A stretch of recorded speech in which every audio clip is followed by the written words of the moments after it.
pues uno a veces dice, no puedo dormir en la noche, ¿no? O a veces uno dice, no sé, me pongo mis alarmas, pero no puedo, quiero quedarme acá, o me levanto un minuto antes de que suene mi alarma. ¿Han escuchado? Esa es clásica, clásica. O a veces no dormimos lo suficiente. Y eso es un problema también, ¿no? ¿Cómo solucionarlo? ¿Qué está pasando? ¿Cuál debería ser la cantidad de horas necesarias para poder descansar, recuperar las fuerzas? ¿Se puede recuperar las fuerzas o el sueño perdido? Vamos a hablar con un especialista, por supuesto, que ya está en cabina. Darwin Vizcarra, médico neurólogo, especialista en medicina del sueño. Bienvenido, doctor Vizcarra. Muy buen día, encantado de estar con usted y toda la audiencia y televidentes que nos acompañan. No, muchas gracias a usted por venir. Y a veces el ritmo pues, de la vida moderna, ¿no? Nos lleva a descansar, a dormir menos, prácticamente, ¿no? Uno siente que trabaja mucho, que llega a la casa y le queda corto de repente la noche, están de repente los niños y dice, ya, espera que se duerman, ya son las 10, 11 de la noche y quiere hacer cosas y se duerme a las 2 de la mañana.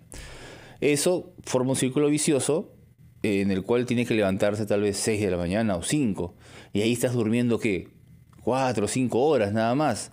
¿Es esto saludable? O sea, definitivamente no. Y desde que tenemos la luz eléctrica que nos acompaña, sin duda nos permite extender mucho las actividades. También como costo de este desarrollo hemos afectado el dormir. Y ciertamente la percepción social del dormir igualmente ha sido devaluada, ¿no? En general vemos a aquel que trabaja y apreciamos a aquel que sacrifica el sueño, trabaja horas indefinidas, de manera ardorosa, pujante, como el que es mejor. Y aquel que duerme lo vemos marginalmente como un tanto devaluado, ¿no?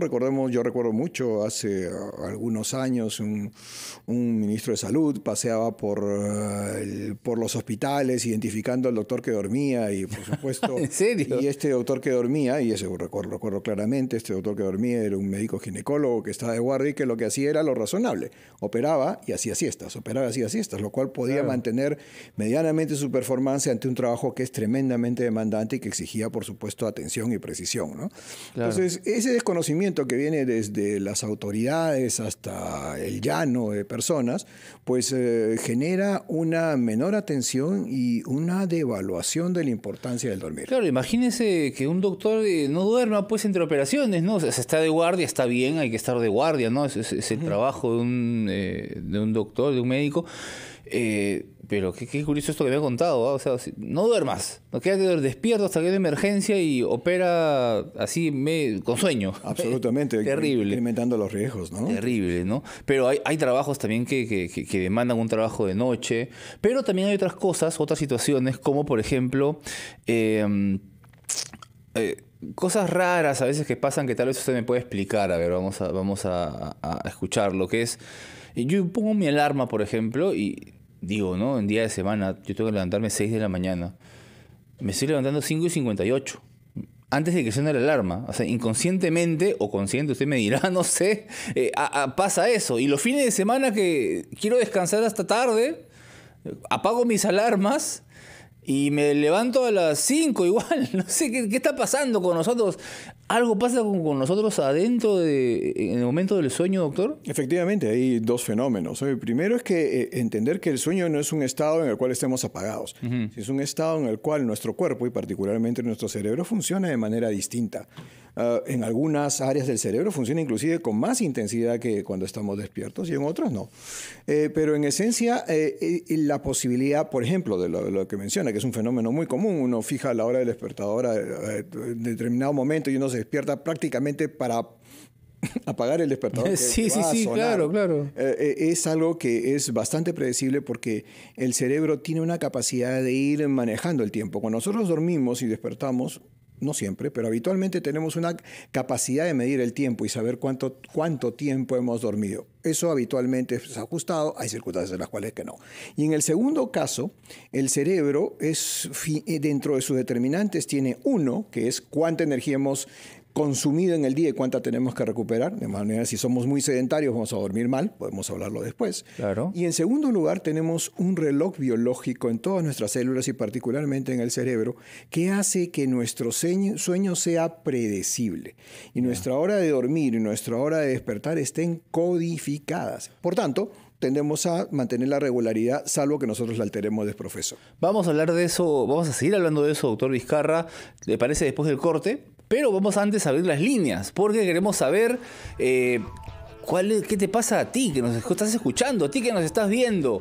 ¿Te han pasado algunas situaciones como las que hemos descrito? ¿Tienes problemas para dormir? ¿Tienes problemas para dormir, para descansar? De repente hay gente que sufre, hay un problema de insomnio, eso también es común, así que llámanos 212-4100, 212-7165 y gratis desde regiones al 0813-1400. Esperamos tus llamadas, vamos a ir a escuchar a los anunciantes, pero volvemos con ese tema después de la pausa en Siempre en Casa.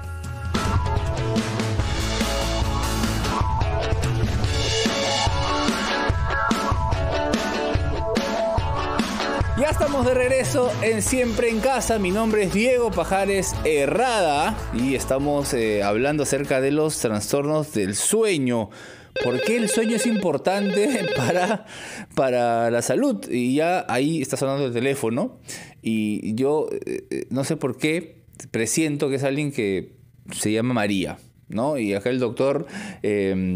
Estamos conversando con el doctor Darwin Vizcarra, médico neurólogo, especialista en medicina del sueño, y tenemos precisamente, efectivamente, a María desde San Miguel. María, ¿cómo estás? Muy buenos días, qué gusto escucharte. ¿Cómo vas? ¿Cuál es tu consulta, tu comentario acerca del trastorno del sueño? ¿Duermes bien? ¿Duermes mal? Días, encantada de comunicarme con ustedes. Es tan difícil, pero he tenido suerte. Has tenido suerte. Gracias por llamarnos, María. Al doctor Vizcarra, ante todo, muchas gracias por la contestación a mi pregunta. Doctor, hace días que me han diagnosticado atrofia sistemática del cerebelo. Y el doctor me pregunta, el neurólogo, ¿no? Me pregunta si tengo problemas con el sueño. Entonces, yo quiero saber qué relación tiene esta atrofia sistémica cerebelosa con otra cosita que le voy a decir. Cuando yo duermo me han dicho que me río, que lloro. Entonces, ¿qué tiene que ver? Saber qué relación tiene, qué significa eso de que hable, me ría, llore durante el sueño. Muchísimas gracias, María. María desde San Miguel. Quien conociera a María, ¿no, doctor? Ciertamente, ¿no? Y ella nos da testimonio de una condición que no es tan frecuente, pero está dentro del espectro de los trastornos que pueden participar de síntomas asociados al Parkinson. Algunas veces esta parte de Parkinson, que es una persona rígida, es lo elocuente, y en otras más bien la incoordinación y la dificultad para caminar, que centralmente están regulados por el cerebelo. Entonces, lo que la señora parece compartir con nosotros es que tiene atrofia de múltiples sistemas en la variedad cerebelosa. Esta es una condición compleja dentro del cerebro. Se produce en relación al acúmulo, creemos, de ciertas sustancias o ciertos productos que en determinadas zonas del cerebro dan igualmente determinados problemas. Entre ellos, la incapacidad de poder mantener relajados los músculos cuando dormimos. Explico. Entonces, lo que la señora nos refiere es una experiencia durante el sueño que resulta muy semejante a la que tenemos en la vigilia. Habla, se ríe, se mueve y en algunos casos puede llegar a ser hasta muy dinámica y violenta. En el sueño, en donde las personas actúan sus sueños. Cuando nosotros soñamos, cosa que hacemos entre el 20 y 25% de una noche regularmente por ciclos a lo largo de ella, tenemos que inhibir nuestros músculos. Si nuestros músculos no se inhibieran, todos actuaríamos nuestros sueños. Nos moveríamos siguiendo la narrativa mental que acompaña a estas etapas. En este caso los músculos esa inhibición se pierde. O sea, se pierde la inhibición y por tanto se actúa los sueños. Tenemos una llamada más. Vamos a seguir atendiendo a nuestros oyentes. Nos llama Gabriela desde Piura. Gabriela, muy buenos días. Tu consulta, por favor. Aló, doctor, ¿me escucha? Te escuchamos. Por favor, Gabriela, cuéntanos. Te escucha el doctor. Doctor, buenos días, por favor, una consulta. Yo tengo 66 años. Cuéntanos, sí. Y le cuento que yo trabajé 10 años en una empresa, 5 años de noche, 5 años de día. Y esos 5 años de amanecida, yo tomé un suplemento que se llama Magnus. Y ahora yo me amanecía normal, pero ahora creo que eso me ha chocado. No duermo, además dormiré 2, 3 horas y ya no tengo sueño ni de día, ni más, ni siesta puedo hacer. Ok, y me Gabriela. siento mal, me siento nerviosa, no sé, tengo ansiedad de irme caminando. Yo acá estoy viviendo en la parte alta, en el Alto Piura, en la meseta andina. Gracias, Gabriela, por tu comunicación, por confiar en RPP. Un saludo hasta el Alto Piura. Y te vamos a ayudar, el doctor te va a ayudar, va a comentar tu caso, por favor. Es interesante y vamos a ir de lo particular hacia lo general, empleando el testimonio que generosamente esta oyente nos Gabriela, brinda. sí. El punto es el siguiente. Nosotros tenemos un conjunto de reguladores del sueño. Centralmente 2 grandes mecanismos. Uno, que nos hace dormir con mayor profundidad en la medida que mayor actividad hagamos en el día. Si somos sedentarios, vamos a dormir mal. Si estamos echados en la cama durante el día, nuestra noche va a ser mala, muy superficial, muy profunda, muy poco profunda e interrumpida. El segundo mecanismo es un mecanismo autónomo, que es como un reloj cerebral que nosotros tenemos y que nos hace predecir la hora a la cual nos vamos a quedar dormidos y a la hora a la cual vamos a despertar. Este último es afectado por el trabajo por turnos rotativos o el trabajo nocturno. Y en algunas personas puede convertirse en una perturbación sostenida, inclusive ya cuando salen y dejan el trabajo por turnos rotativos. En esa situación se producen una serie de cambios físicos, químicos, cerebrales y del propio cuerpo, que puede hacer que las personas perpetúen una mayor fragilidad para dormir. Tienen nombres específicos. Entonces, a la larga, un trabajo rotativo de noche, de madrugada, de día, puede afectar también a la salud. Puede afectar, efectivamente, puede afectar. Hay un porcentaje que se ha medido alrededor de un 15, 20%, hasta 30%. Pero no a todos, sino no a todos. A un 20%. No a todos, más o menos, ¿no? De las personas que pueden estar. Algunos durante el trabajo y solamente durante el trabajo, y otros como una forma extendida. En esa forma extendida, el trabajo de turno rotativo puede también adquirir otra dimensión. Una dimensión importante está en que el hecho de no dormir, y hablamos ahí de las funciones básicas del sueño, además de recuperación de energía y estabilidad de una serie de sistemas y el metabolismo, pues regula la emoción. Cuando nosotros no dormimos, emocionalmente nos fragilizamos y la tendencia a desarrollar ansiedad o depresión se multiplica.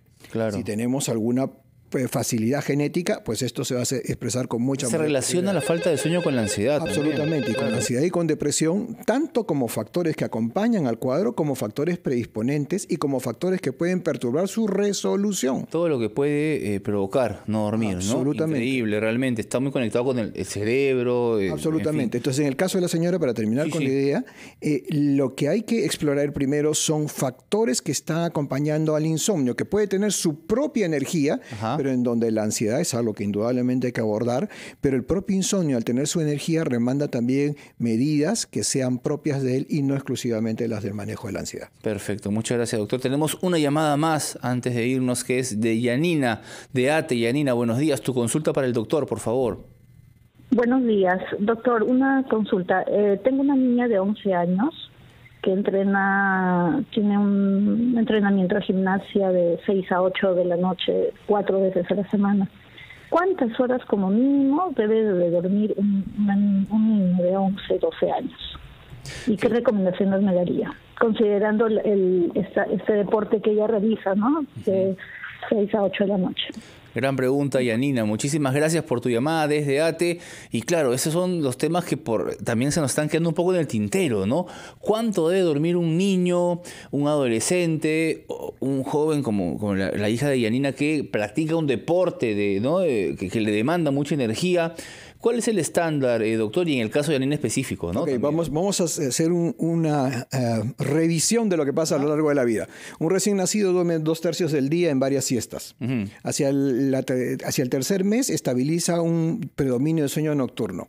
Hacia el año, un niño hace alrededor de una siesta vespertina, a veces 2. Y su duración de sueño en el transcurso de las horas es alrededor de 12, un poco más. Hacia los 10 años, vamos a dar un gran salto.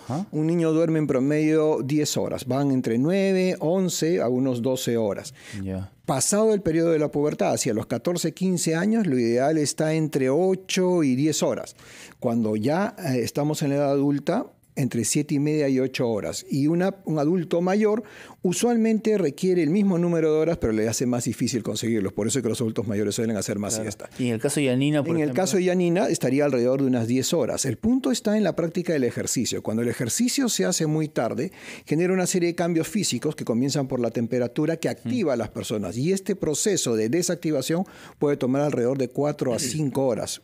4 o 5 horas. Entonces puede hacer que una persona se duerma más tarde. Eso se queda con la energía, pues, correcto, ¿no? Se queda activos y una serie de cambios físico-químicos también dentro del cuerpo que pueden mantener en mayor actividad a esta persona. No se da en todos, pero sí en una gran mayoría. Entonces, el ejercicio idealmente debe pautarse a una hora más temprana para que esta persona pueda dormir con mayor facilidad. Ciertamente el ejercicio es muy bueno porque también ayuda a profundizar el sueño. Decíamos que el sedentarismo es lo contrario al buen dormir. Pero, por ejemplo, ¿cuántas horas antes se hace un ejercicio? 5 horas. 5 horas antes. 5 horas. Es un promedio razonable. Que más o menos 5 horas dura el efecto del ejercicio sobre el sueño. Doctor Darwin Vizcarra, médico neurólogo, especialista en medicina del sueño, le agradecemos muchísimo realmente. Ha sido muy interesante, ha quedado pequeño. Vamos a continuar seguramente en futuros programas hablando del tema. Gracias por su presencia aquí en Siempre en Casa. Encantado de haber estado con todos ustedes. Encantados nosotros de haber recibido esas indicaciones de usted que tanto sabe del tema. 11:02 y nos vamos en este momento a escuchar el gran resumen de la hora, pero volvemos con más en Siempre en Casa. Mi nombre es Diego Pajares Cerrada. Estás escuchando RPP, la voz de todo el Perú.